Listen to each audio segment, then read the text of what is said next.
L'AES, donc l'Alliance des États du Sahel regroupant ces 3 juntes, ont été invités, vous le voyez à l'image, en majesté au Forum sur la coopération sino-africaine, le FOCAC, en septembre 2024. Et là, les choses se sont accélérées à une vitesse spectaculaire.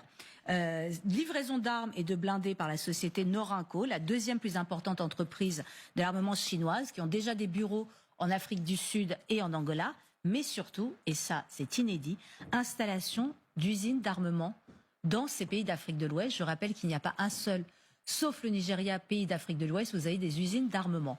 Mais c'est pas tout. Là encore, chose inédite, les Chinois proposent, et ça a été accepté, formation, activité de conseil, maintenance, support technique. Qu'est-ce que ça veut dire? Ça veut dire qu'il y aura l'envoi de près d'une dizaine d'officiers chinois dans ces pays-là.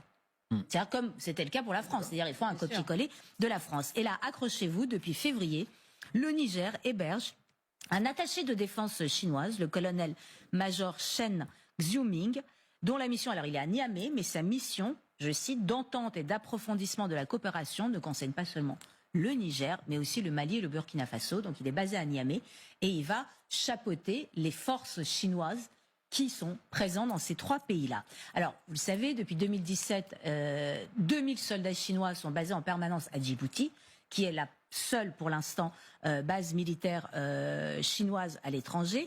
Des exercices militaires conjoints avaient été menés avec des pays africains, Tanzanie, Nigeria, et la Chine avait laissé entendre l'ouverture d'une deuxième base militaire sur la côte atlantique, Guinée équatoriale, Angola ou Namibie.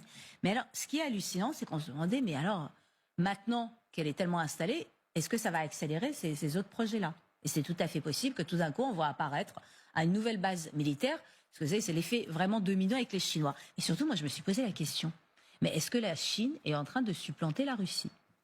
Parce que c'est quand même, on attendait la Russie quand même à la place de la Chine. Alors je suis allée regarder, et ben non, visiblement, il y a une espèce d'entente entre les deux, de se dire on va se partager le gâteau de l'Afrique de l'Ouest qui a été abandonné par les Occidentaux. Quand la Chine, parce que la Chine va se concentrer sur les investissements à long terme, donc le développement d'infrastructures, expansion des investissements, et aujourd'hui la vente d'armes, et la Russie reste extrêmement court-termiste. C'est-à-dire la Russie, si vous prenez les miliciens privés, les groupes paramilitaires privés, ils arrivent, ils négocient, alors vous avez cette mine, vous avez besoin de l'exploiter, on la sécurise, on prend l'argent, mais on n'investit pas parce qu'on n'a pas les moyens. Et là où ils sont très très forts, ce que ne font quasiment pas les Chinois, c'est de la désinformation, la manipulation de l'information et l'exploitation de l'instabilité politique et des sentiments. Alors là, ils flattent les sentiments occidentaux, c'est devenu des pros.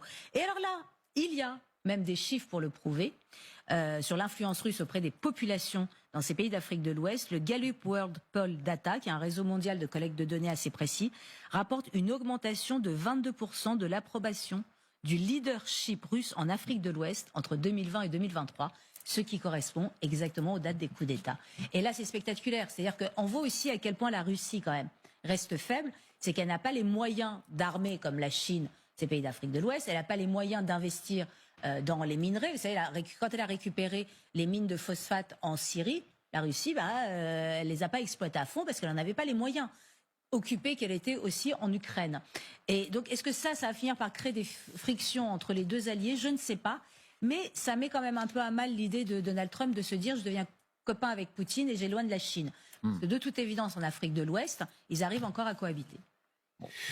Oui, Pascal. Non, je voulais dire juste d'un mot, effectivement, on a complètement perdu l'Afrique, alors bien ou mal, je ne sais pas, mais effectivement, tout ce que dit Abnou, c'est parfaitement juste. Vous ajoutez à ça le fait que les fournisseurs français de céréales qui occupaient ce marché du Sahel, celui de l'Algérie. Alors en Algérie, on a totalement disparu. On vendait beaucoup de blé panifiable. Une grande partie, plus de 10 millions de tonnes qui sont exportées ou qui étaient exportées. Le Burkina Faso, le Mali, le Tchad, etc. Dans tous ces pays, nous avons été totalement substitués par la Russie. Et c'était une décision politique. C'est une décision qui a été prise au Kremlin, par Poutine, par son entourage, avec des directives précises aux vendeurs, en leur disant, vous collez juste en dessous du niveau de prix du marché international et surtout du niveau de prix des Français. Ah bon ?